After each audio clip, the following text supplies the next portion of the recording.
is more time consuming to lead. That is why a lot of smaller funds don't do it. And you can't rely on another VC's diligence. You have to set the terms, and that's a process, right? That can take a long time. Things that create success in VC or private equity investing are ultimately, identifying the opportunities you really want to invest in, getting into the deals or the opportunities that you really want to get into.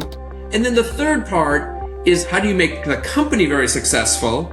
But then also, how do you make your investment successful, which is not always the same thing. By being a lead investor, you get an advantage in getting into that opportunity, and also on the exit opportunity that may not be the company exiting, but creating your liquidity or success for your investment. You really control that series often, or the blocking rights, or being on the board gives you a big advantage. As an LP and a VC operator, being a lead investor is a much better strategy and creates outsized returns versus follow-ons or passive investments.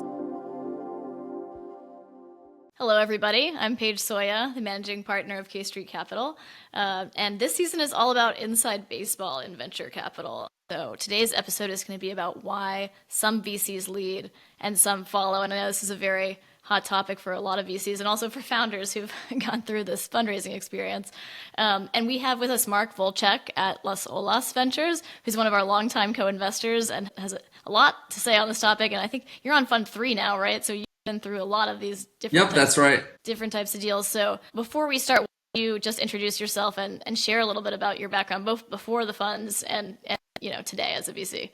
Yeah, sure. First off, thanks for having me. I really appreciate the opportunity. So I was really an entrepreneur in the beginning of my career from, I guess 1999 through 2015. So, 16 years. I started a FinTech company essentially as a senior in college in my dorm room right before the dot-com crash. So the first year of our company, the dot-com era ended, and there was no capital, and it was a very tricky environment to raise capital. But it was good to hire people, and so we ended up building a big company. We raised 2 rounds of angel money, 3 rounds of venture capital. We ultimately sold a piece of our company to a private equity firm in 2008, and then took the company public in 2010, and then eventually took the company private again in 2016. At which point I was done for my ride. I left my full-time role in 2014. I was burned out, took a little time off, and then started Las Olas Venture Capital in 2016, really as my second career. And, I learned a lot on how to execute, how to hire people, how to build a great tech company. And I figured, why not professionalize sort of the investing I'd been doing as an angel investor into a real fund? And that was 2016. We believed there was a lot of opportunity outside of the traditional, markets like Silicon Valley. And so we were looking to invest in other markets. And so I was based in Florida at the time. And so we raised Fund 1 in 2016. It's technically a 2017 vintage fund. We deployed that for a few years. Then we raised Fund 2 in 2021. And we just had our first close on Fund 3 in 2025 in January. So every 4 years is kind of our cycle works. And we're a fund that is sort of concentrated. So we make 15 to 17 investments per fund. And we're very focused on B2B software at sort of the early stage. So for us, that means kind of like between pre-seed and A. Most of our opportunities fall into kind of the seed bucket. Great. And it's the same strategy has been over all 3 funds, right? You haven't changed the strategy. Nope, we've been very consistent. I'd say we've become a little more focused and maybe a little more crystallized on what really works and what doesn't work. But overall, the strategy has been sort of early stage B2B software, enterprise SaaS type companies from the beginning. Okay, super cool. All right, so getting into the meat of the topic here, I'm first before I share anything, because I guess, and if your strategy has changed since the beginning too, because also I didn't even realize you were an angel investor before you had your fund. I'm sure you weren't leading rounds as an angel, and maybe that started to impact some of your thoughts on the topic. But why don't you share your thoughts first, and then we can kind of talk about the pros and cons of both. Sure. Yeah, and certainly my view has sort of been informed as an angel investor, where clearly I was just writing initially really small passive follow-on checks. Then sort of in the later stages of being an angel investor, I was pooling with a few others, my co-founders and others. And so we were sort of doing more meaningful minority checks and maybe taking an independent board seat or other stuff. So that was sort of phase 2. And then with Las Olas VC, we've pretty much from the beginning been lead investors. We once in a while will co-lead something or make an exception, but generally we're looking to lead deals since we started the fund in 2016. And I also have the perspective as an LP. So I'm also personally an LP in, I don't know, 40, 50 different funds, a lot of PE and other stuff, but over the years, I've learned a lot as an LP as well, and therefore I'm also sensitive to what I invest in based on lead versus follow-on and passive. So my view, based on all that experience as an investor, angel, all the way through being an LP, is that the key things that sort of create success in VC or private equity investing are ultimately identifying the opportunities you really want to invest in. But then step two is getting into the deals or the opportunities that you really want to get into. And then the third part is how do you create sort of success on the back end? And I think there's two parts to that. How do you make the company very successful? But then also, how do you make your investment successful, which is not always the same thing. And we can talk about that piece as well. And so what I find is by being a lead investor, you get an advantage in sort of getting into that opportunity and also on sort of the exit opportunity that may not be the company exiting, but creating your liquidity or success for your investment. You really control that series often, or the blocking rights, or being on the board gives you a big advantage. And so my view is, as an LP and as sort of a VC operator, being a lead investor is a much better strategy and creates outsized returns versus follow-ons or passive investments. So I'm Switzerland on this topic because we do both, and it just sort of depends on the circumstance. But in the beginning, of K Street, when we didn't have a fund, we were writing direct checks and bigger checks, but we were just writing direct checks. And in the very early days, that was like pure angel style, right? Like we weren't really doing diligence. It was really just a very fast sort of process. So we kind of had to have somebody lead it because we really weren't able to do that. We just didn't have the resources or the check size or anything. And then over time, as we grew and I started spending more time on K Street and turning it into like a full-time thing, we started spending more on our diligence process and spending more time with the founders, identifying the companies, to your point, and like really getting better deal flow. And then we got to a point where we're like, okay, well, we're doing sometimes we'd find a company, but it was our rule not to lead. We didn't lead. We didn't want to lead. We wanted another, institutional VC in there that could also help back and manage the company, not just us. So that was like our hard and fast rule. But then we got to a point where we were like, but we're kind of doing all of that stuff anyway, and we would find deals we liked, but they wouldn't have a lead. And so we were like, well, why wouldn't we just do this, doing our own everything? So then we started leading some of the deals, and it is more time consuming to lead, right? So like, I think that's one point that is why a lot of like smaller groups or smaller funds don't do it. It is more time consuming, and you can't rely, on another VC's diligence, and you can't rely, you have to set the terms, and that's a process, right? That can take a long time, and you have to deploy on your own schedule. So you're constantly like looking at companies and trying to set terms all the time with ones versus sometimes, like today, we get companies that come in and we really like them, but they already have a lead, and that's totally fine because there's enough allocation for us for our check size, and so we don't care. And they usually have the same terms as them anyway. We don't have a board seat.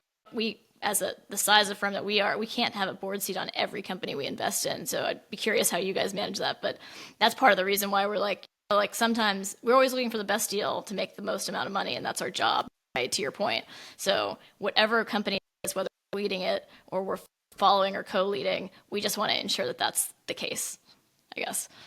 Yeah, I think the challenge, I would say two things, to answer your question on how we handle the board seats. So, we have 3 partners, and we do about 15 to 17 companies. I'd say we probably have board seats on maybe 12 or 13 of those. Okay. Some we co-lead and we end up taking an observer seat, which is a little less work, or some alternative, and we split those. And so between multiple funds, some of the fund 1 companies are sort of exiting or we're rolling off the board because they've raised a lot of subsequent money. So we kind of like manage to each have less than 10 board seats, but that's a significant amount of time we commit to supporting the companies and making sure they're successful and helping them with the next round. And we feel like there's a lot of different things we can help the entrepreneurs do that prevents unnecessary mistakes. But I think more importantly, you talked about sort of there being enough allocation, for you to follow.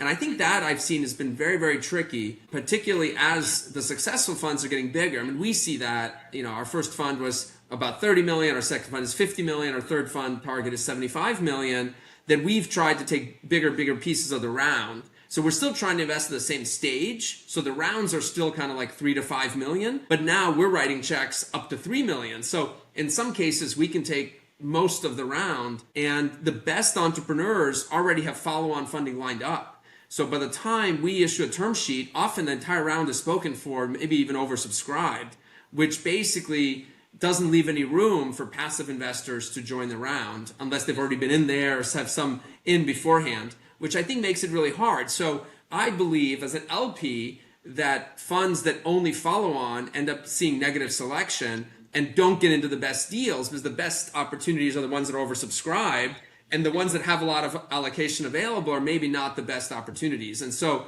I personally tend to not want to invest in VC funds that don't have some proprietary access or proprietary reason they're getting into the best opportunities. I think that's a really good point, is the adverse selection, because I think that was something we kind of realized in that. Well, in the early days, we were writing checks that were so small it didn't matter. Like that we could find out, like, if we knew the VCs and we co-invested with them for a while, like if they're giving us like 200K allocation, it's nobody cares, right? So like we could get in because of our check size being so tiny. But then over time, as the check size grows, I think you have a really good point there. And for us, and maybe it's worth talking about what stage the company is at in terms of like revenue, what the valuations are, those type of metrics that you look for when you invest. Because I know that you and I invest in similar metrics, but I think we might be a little bit on the earlier side of that, because sometimes the lead will put in, maybe it's a $4 million round and they'll put in $2 million. Then there's still $2 million left. But the thing is, there aren't a lot of VCs that want that they want that whole check size or more, or they don't want to invest in it at all. And then the existing company doesn't have enough pro rata investors from their last round because they didn't need to raise that much money. So they don't have like a big cap table that can fill in the rest of it. So there's like not a lot of players that fit in that perfect size space where we play. And I think that's why those are the kind of deals that we like. And of course, these are with, like I said, VCs that we've worked with before, that we know, done deals with together. So it's maybe a little bit different that we have access to them, and it's not as adverse a selection thing as like a company is desperate to fill their round and they just need a check, and then they're showing up on our doorstep kind of thing. But yeah, I don't know. What's your perspective? Yeah, I mean, the last few opportunities, particularly if the round is like 3 million, it becomes really tight, because we, for example, write a $2.5 million check, and the 500 usually is filled up by some local angels or some existing, investors. We recently did an opportunity where the round was, I think, maybe 3, and we put in only 2 because there was somebody else who put in 750. So I do think there's a bunch of groups and funds that will do that sort of like $1 million check. And I think that's really hard to be a passive investor at $1 million check, because that's a big enough chunk that's hard to get in a really hot deal with a good entrepreneur. It's hard to get in. And so we see a lot of times, those getting cut back. So they might want $1 million, but maybe only get 500,000. And that makes it hard to deploy a larger fund if you're not leading the deals and putting small pieces in.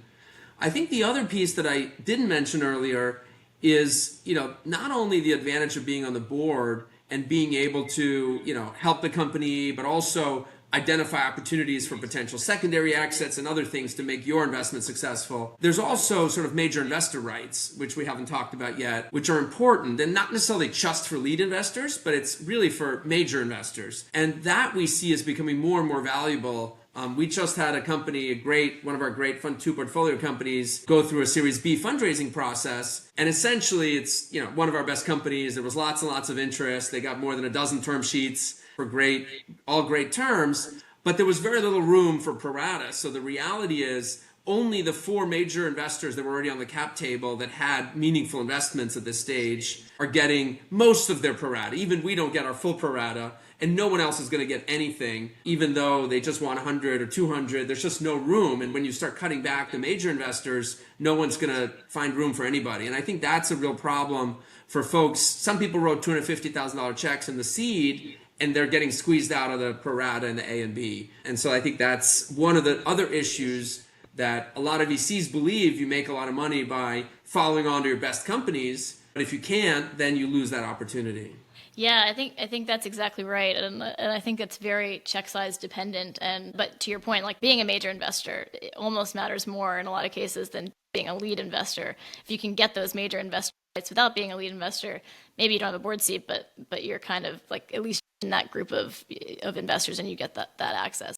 But I was going to say, I think the lead investors in a lot of these rounds, to your point about having, like follow on for the winners, like it really depends on your portfolio construction. I think this is why and also like a lot of advice that I got early on in venture, like 8 years ago, funny enough, was don't lead, because if you lead all your rounds and you don't have enough capital left for the follow on, it can be a death sentence for that company when they go out to raise their next round, because the lead of their next round wants to see, like you just said, that they have pro rata from their existing investors. And so if you don't have enough capital to guarantee that you're able to do that on all of them, it can have like almost a reverse effect on your portfolio when they go out to raise their next round sometimes. So I don't necessarily think that that you shouldn't lead any rounds, which maybe was where that advice was coming from at the time. But I do think unless you have a large enough fund and you're writing, like I guess like if you have like a $50 million fund, right, after fees and everything, it's like you have 40 million to invest. If you're doing 25 companies, I mean, I guess you're doing like 15, but if you're doing like 25 companies at 1 to 2 million a check size, $1.5 million on average, then you don't really that's like 38 million, right? You don't really have anything left for follow on at all. So you kind of have to like do that math and focus it around, I guess, what type of companies you have access to, what the valuations, how much of the round you want to take, and make sure that you have enough for the follow-ons for the ones that you do lead. Otherwise, you shouldn't lead as many or all of them in some cases. Yeah, I agree with you there. Did you run into this in your first fund, when it was smaller check size maybe? Yeah, I mean, our initial check size was smaller in Fund 1. We still had a very concentrated portfolio, so we had 15 companies. Some of those were pre-seed, so our portfolio is probably even more concentrated than really the 15. We probably had 12 core positions that were real size investments, and the 3 or 4 were kind of pre-seed, smaller sort of checks that we didn't follow on. In some cases, didn't follow on or do the Series A. But I do think that's sort of an issue, but I think it's less of an issue than most people think. In the great companies, the founders that are really doing well and the company's doing well, they will raise the next round regardless of the pro rata from the lead or not. But those are also the ones you want to put your pro rata in, because those are your best portfolio companies. Right. And then others also will find capital, and we try to reserve a little bit there, but you really don't want to be doubling down on the companies that are struggling and can't raise the next round. It's sort of, I think that's actually one of the big mistakes that some funds do, is they feel like their reserves is to like keep the companies alive that can't raise the next round. And I think that's actually a mistake. So I think it's actually important to focus on investing in the best companies and supporting the other entrepreneurs. So in some cases where the companies are just not growing fast enough, they can't raise a real Series A or Series B, then we talk about how do we make the company self-sustaining? How do we get to profitability? How do we do a $1 or $2 million bridge round to profitability? Not a bridge to nowhere, but a bridge to a sustainable company that's growing at 30, 40% a year, is profitable and sort of off on its own, and that's good for the founder. It's not going to create VC-like returns for us, but at least we're going to make a return. The founder will build a great company, and then we can focus our efforts on the companies that can grow VC-like, which for us is a minimum of 2x growth, ideally 3x growth, because that's what compounds, right? So 3 years of 2x growth gets you to 8x. 3 years of 3x growth actually gets you to 27x. That's exciting for a venture fund. Once people start dropping on the growth rate, they really need to find a way to finance the company through, bank debt, venture debt, to profitability. That's really the other path. And I think that's where we've, gotten better as we've gotten more experience getting into Fund 2 and Fund 3, is saying, okay, it's been 2 years. Which path is this company going down, and where are we going to deploy our resources? Yeah, I think that's a great point. And for you guys too, like not every venture, I mean, we're both early stage venture capitalists, but what does early stage mean? Like what it means for us is there's product to market fit, there's revenue, there's customer traction. Like it's not like as early stage or as heavy CapEx as some other seed funds focus, right? So like for them, they might not have the ability to quickly and easily shift to this sort of like growth mode that you're referring to, which I think is super important. And that's what we think about too when companies get to that stage. I think for some funds, they don't have that. Like you can't just flip a switch, right? Because they're just draining cash because they're building something, and I know it's very out of vogue now, but that is like a style of investing that some VCs really focus on. And then for those VCs, it's like, well, there's no other way to save For them, it's like they either let the company die or how do I help this founder? And how I can help this founder is by introducing them to other investors that can help them raise capital. But the problem is if you were the lead investor and you're going out talking to other VCs and saying, hey, like, look at this great company, but I'm not going to put any money into it, but you should, it's always like a flag, right? So it can be a problematic, but I guess to your point, like maybe those aren't the best companies potentially. Maybe they are in the long run, but like in that moment in time when they're going to raise, like maybe they're not the belle of the ball, and that's part of the problem. It is interesting because I think following makes sense unless you know the lead investor super well, and we ran into that quite a bit in the beginning where the investors we were not aligned with them, and they had the board seats and they had the control. I think today, we try to get our major investor rights, and we make sure that we know the people around the table that we're investing with, so that over time we're able to make the investment successful together. But otherwise, I kind of don't think it's really worth doing. Of course, unless you're like an angel, you don't have any other option, and that's just what it is. And I think the key is also have alignment on portfolio construction. So part of the problem, like if you're co-investing with others, even with co-leads, we're very sensitive to wanting to invest with other firms that are trying to make a 20 or 30x and not trying to make a 5x, right, on every deal, right? So there's some portfolio construction where they want zero chance of zero, but they want every deal to essentially return 3x. That's a private equity type mindset, versus other firms want 1 in 100 success, but they want to make 1,000x on that one miracle. And we don't really want that either, because that's not our strategy. I think life's too short to have 99 failures on every fund. That's just not fun. And so we really want something in the middle. And I think every firm is different. And I think that's really the important piece, to be aligned with co-investors, regardless if you're the lead or not the lead. It's important, and it's more important if you're not the lead, because the lead sets sort of the portfolio construction mindset of we're going to push this company at all costs, or we're going to go middle ground, or we're going to be really conservative. The investors have a lot of impact on that on the board. And that's what I find our biggest role is to kind of pick the slope of spend, which ultimately directs the slope of growth, right? The more we spend, in theory, the more we're going to grow. And so depending on how aggressive or conservative we are in terms of spend, that's going to impact the type of company we're going to build. So we're very careful to make sure we're aligned with the founders, because we want to be on the same page. And then we hope that people who co-invest with us or follow-on investors, we want them to be aligned with our strategy, but in the end, they're not going to have an impact on it. And so it's important, if you're not going to lead, to really understand the lead investor and what they're trying to do. And we're very sensitive to that in the Series B, for example. So when we have later investors, we try to coach our founders to pick later stage investors, assuming they have choices, pick investors that are going to match the philosophy of the company. How fast, how aggressive. Every founder is different. Some are more aggressive, some are more conservative, and it's important to match that. And I think that's why, the other advantage of being a lead investor, we're very focused on DPI. So that's actual, distribution. So that's money back to your LPs. Probably more focused on that than most VCs. And that served us well over the last 10 years. But 100%. We do that by taking advantage of secondary opportunities. Sometimes they're just there. So a Series B or Series C, investors want to buy more than the company needs in primary proceeds. But being at the board table and being that primary person that's with the founder, we can take advantage of those secondaries, or we can create our own secondaries. So back in 21, we thought the market was overpriced, and we had one company where we were able to sell most of our shares to other folks on the board. Just by being there, we said, listen, we want liquidity for our fund. We got 3 different bids, and we sold it to the highest bidder.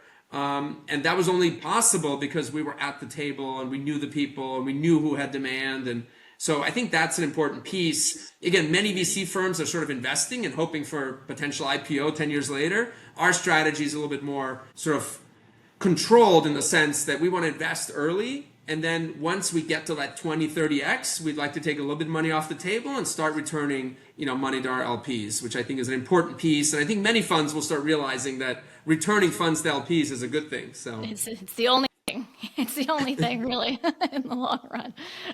I agree. And I think for us, like when we don't take a board seat, we might be a board observer, right? Or maybe we know the board really well. Like definitely part of our diligence is knowing who the board is and having an open line of communication with them. regardless of if we were a lead or if we had a seat. And then sometimes over time that turns into a board seat later. It's just interesting how it all evolves. But I couldn't agree with you more. Like regardless, like that's a really important piece of it. And being at the table when those things come up, or knowing about them, or being a person that is called to be shared that information is really important. Funds return profile in the long run.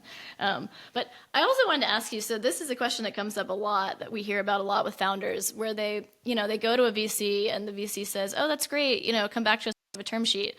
But maybe we're in a way guilty of this because we don't always lead deals. I would say maybe like half the time we lead deals and half the time we don't. It really depends on the conviction and our ability to bring other investors to the table, and how easy is that, right? Like, if they're good companies, that should be easy. And so I think like founders hearing that, then they're like running around all the time with their tail spinning, hearing like, oh, come back with a term sheet, but no one will give them a term sheet. And it seems like that's happening more today than it ever did in the past. And I'm curious, like, do you see that a lot? Is that something you hear from your portfolio companies? Or like, are there times when you talk to a founder and you're like, I'm not going to lead this one for whatever reason, and you just tell them to come back later and say I have a term sheet? You're interested, but you're not willing to lead it for one reason or another. Yeah, so I think part of this is, VCs not wanting to say no. So we don't do this. Let me answer that question first. We really try to get to no very quickly. If it's going to be a no, we say no. And I think that's the best thing for founders. And we generally never say come back when you have a term sheet, because we do want to lead all deals. The only time we don't lead is if we're kind of late to the party and we can sort of co-lead. Maybe somebody already gave them a term sheet and we are okay with the term sheet, and we figure out how to kind of split the round in half, and then we kind of just co-lead it. But we generally make our own decision. I think it's a mistake for founders to believe when people say come back when you have a term sheet, because I think that's actually a free option for the VC. So if you're a follow-on investor, why wouldn't you just say come back? It doesn't cost anything, and you can just take another look, and you don't have to make any decision right now. And I think it's unfair to founders for people to do that. But I think it's just, that's the natural and easiest way to sort of get another free look, a month or two later, and then see, right? Maybe you like the new lead investor. Maybe you think the lead investor is really smart and you want to follow on. And so I actually, when founders come to us and say, well, we already have follow-on interest for 2 million. So if you give us a term sheet, the round will be full. And I say, well, what did they really say? And they said, well, we're very interested, come back when you have a term sheet. And I translate that for the founders and say, that's really just people getting a free option. Don't believe that those folks are committed, because they haven't done any work. They took a pitch and said, come back when you have a term sheet.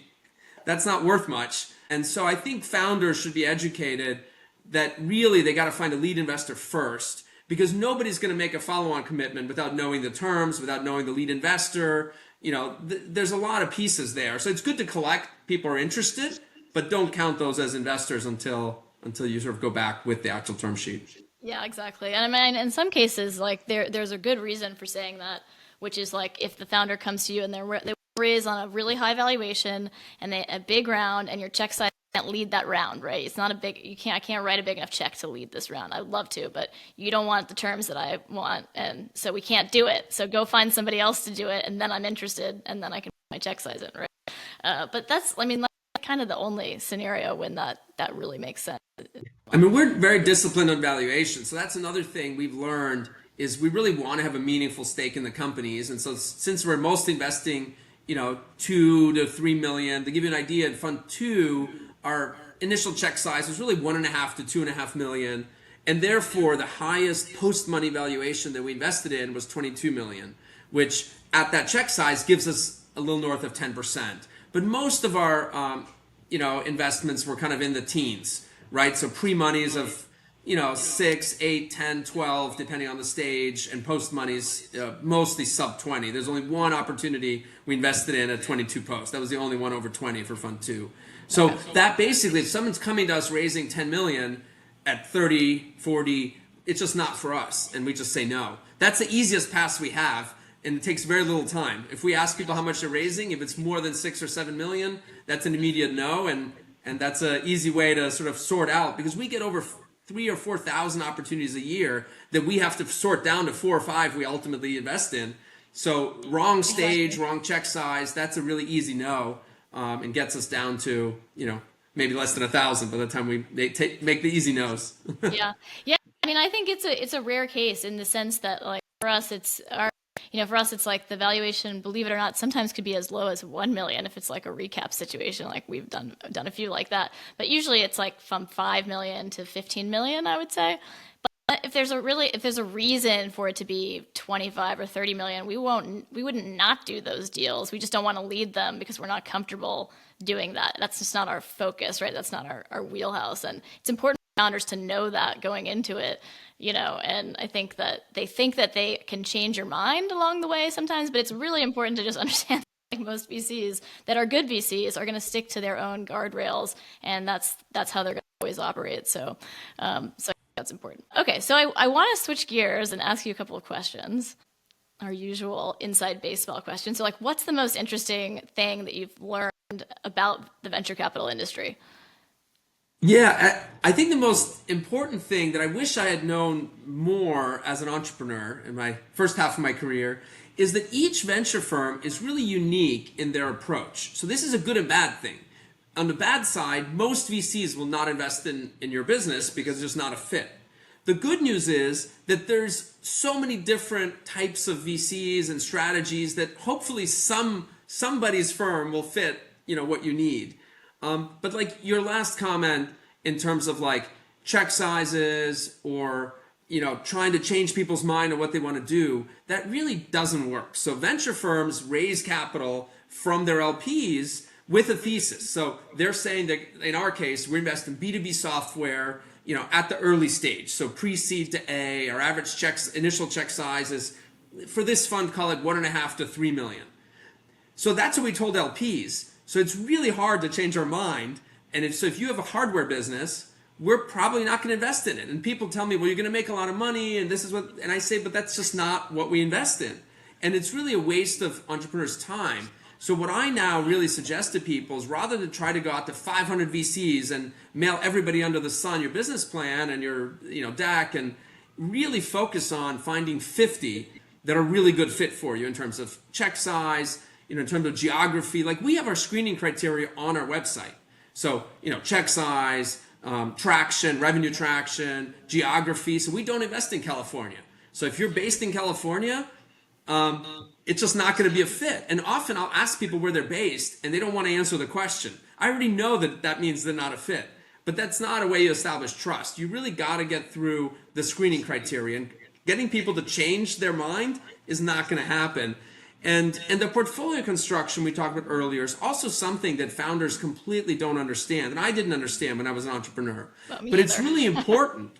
Portfolio construction essentially is the blueprint for what the venture firm wants to accomplish with investment. What their return style is, what their profile, how much risk they're willing to take, how many zeros they're willing to have. And so as a founder, the story you're telling, like I get decks sometimes that say I'm going to make 5 times my money. That's not exciting for us. If that's the best outcome, that's not for us, right? And so it's really important for founders to understand how venture firms work and how their portfolios are constructed.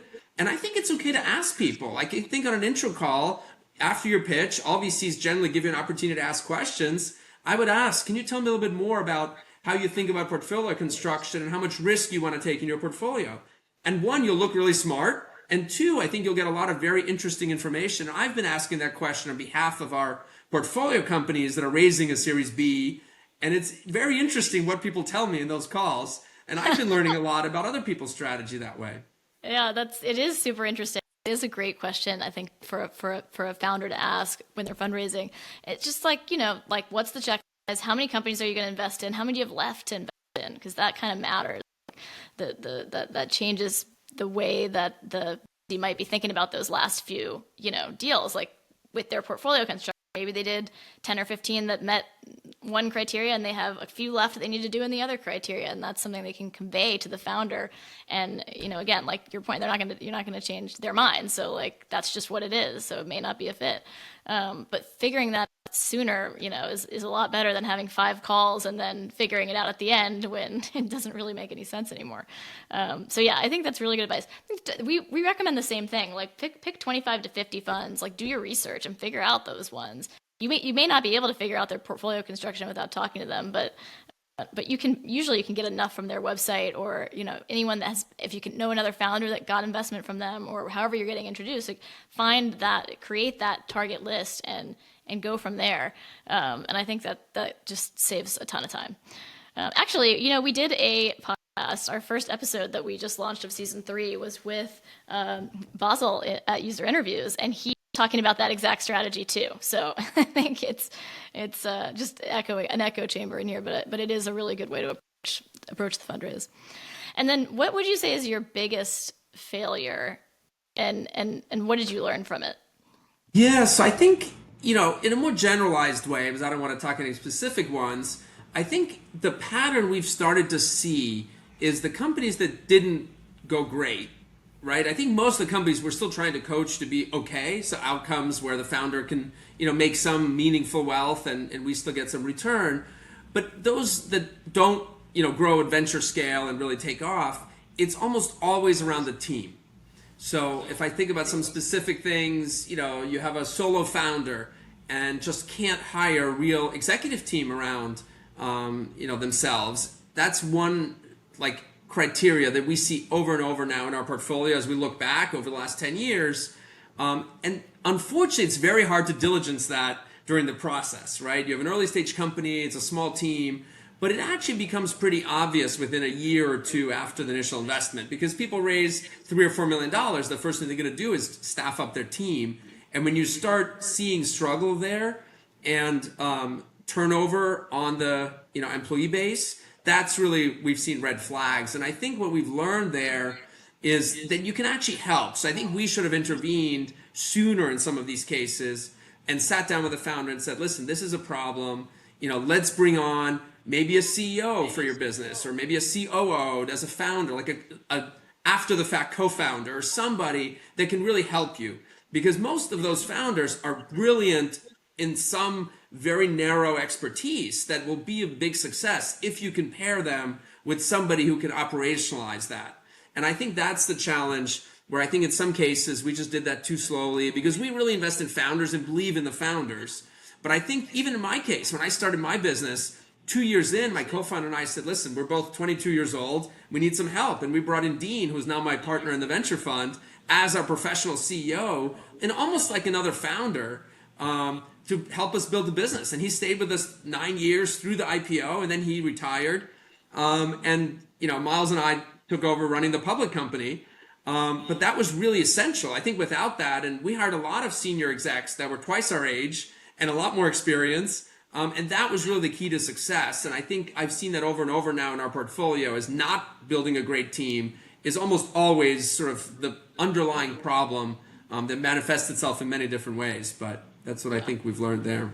I think that's great. I mean, I similarly, when I was an entrepreneur, just finding that first group of people, I made so many mistakes over and over again, and it just dragged out the cash flow probably a year and a half or longer, years longer than it needed to be if we had just gotten the team right in the first place. But we didn't know what we were doing. We weren't doing it right, and we didn't have great VCs at the time that were guiding us in that way. So in the long run, it worked out. I think we could have gotten to that place a lot faster with a lot less capital, and a lot less heartburn if we had done that right the first go. So, and then last question is, what's the best advice that you've ever gotten?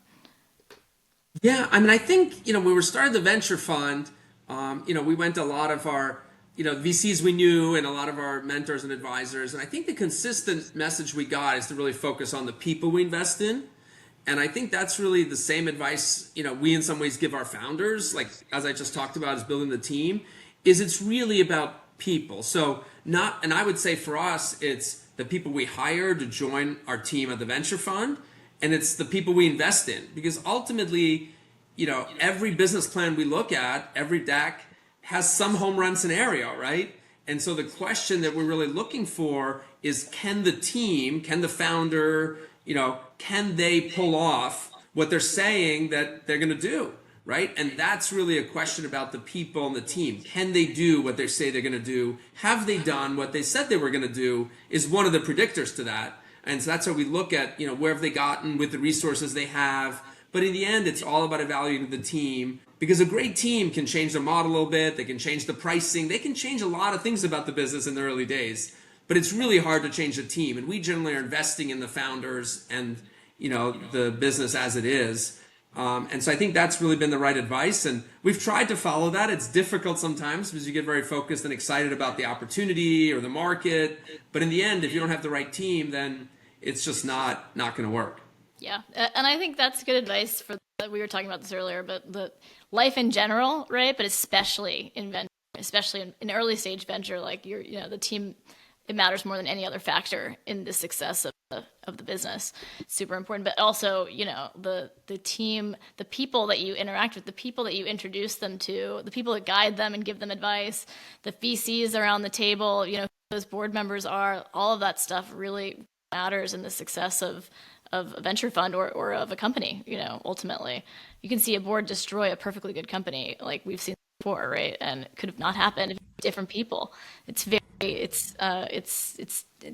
think it's, and I mean, I know everyone says that VC is such a closed door industry, and it is a problem that I don't know how to change, but it is a problem. But it's because it's so people driven. It's so driven from like who you hire at a fund, who you share deals with, what investors you co-invest with, right? Like all of those things are very relationship driven, because these are super high risk companies, right? Like and the success of them really just the people matter. So I think that's a great point. Well, cool. Well, any other final thoughts from you? No, but this was great. Hopefully, they were very informative, and I think this is a very interesting topic. I think it's going to be interesting for a long time, since there are funds that make lots of investments, lots of small investments, and follow on, and then there are funds like ours that lead, and there's always going to be two schools of thought. Definitely. Yeah, 100%. So we'll see what the commentary is on this at the end when we publish it. But this was super interesting, and thanks so much, Mark, for taking the time. Yeah, thank you. And again, thanks for having me on the podcast. Well, that's a wrap.